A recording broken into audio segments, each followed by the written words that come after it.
Hi, our today's focus is power and logarithms.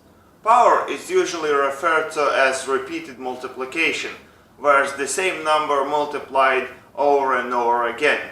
For example, here we have a times a times a times a times a, which is equal to a to the power of 5, whereas a is base and 5 is power. So when you multiply numbers with the same base with different powers, you can add the powers up. For example, if we have a to the power of 3 times a to the power of 5, it is equal to a to the power of 3 plus 5, which is equal to a to the power of 8. With a numerical example, let's say we have 4 to the power of 3 times 4 to the power of 5, which is 64 times 1024, and that is equal to 65,536. Or it is equal to 4 to the power of 3 plus 5, which is equal to 4 to the power of 8, which is again equal to 65,536. Please bear in mind, while you can add the powers up when bases are the same, you cannot add bases when powers are the same. For example, if you have b to the power of 2 times a to the power of 2, you cannot add a and b, and you will be left with b squared times a squared. And with a numerical example, let's say we have 5 squared times 3 squared, which is equal to 25 times 9, which is equal to 225. And if you try to add the bases up, you'll have left with 8 squared, which is equal to only 64.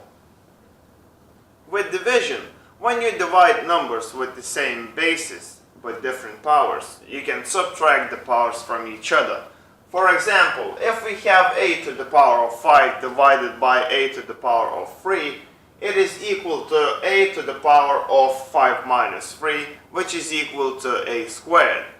With a numerical example, let's say we have 2 to the power of 5 divided by 2 to the power of 3, which is equal to 32 divided by 8, which is 4. Or it is equal to 2 to the power of 5 minus 3, which is equal to 2 squared, and that is 4 as well.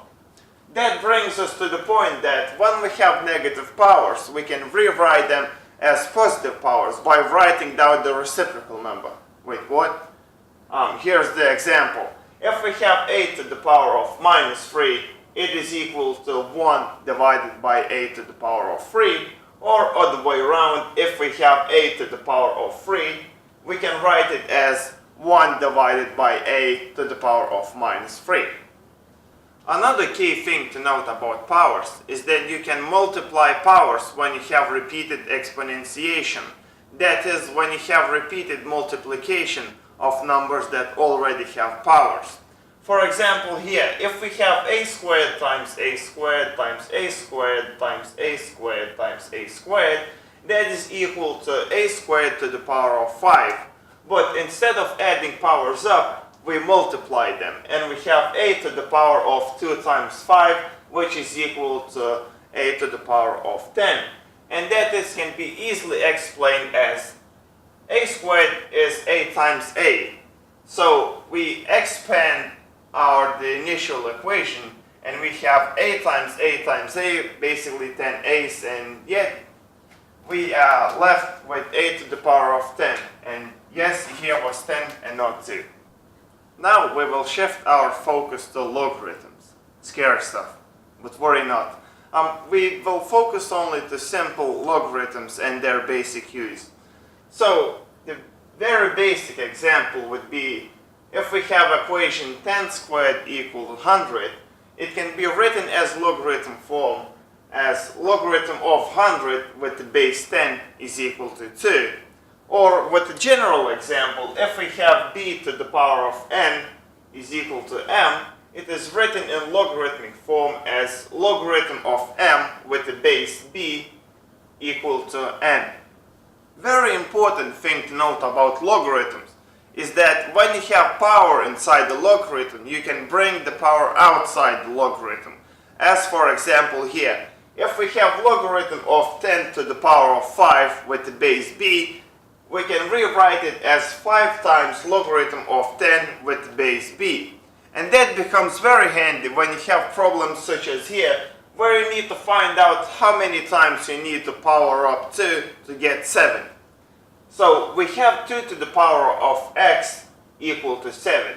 We apply logarithm with the same base to both sides of the equation, and we have logarithm of 2 to the power of x with the base 10 equal to logarithm of 7 with the base 10.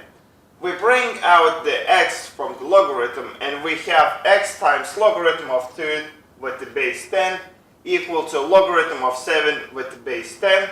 And to find x, we'll leave x on the left hand side and we put everything else to the right hand side, and we have x equal to logarithm of 7 with the base 10 divided by logarithm of 2 with the base 10.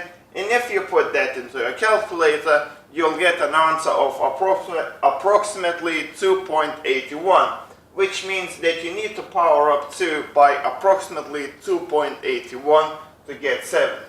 If you have any questions, please leave them in the comment section. We will try to answer them all. Thank you for watching.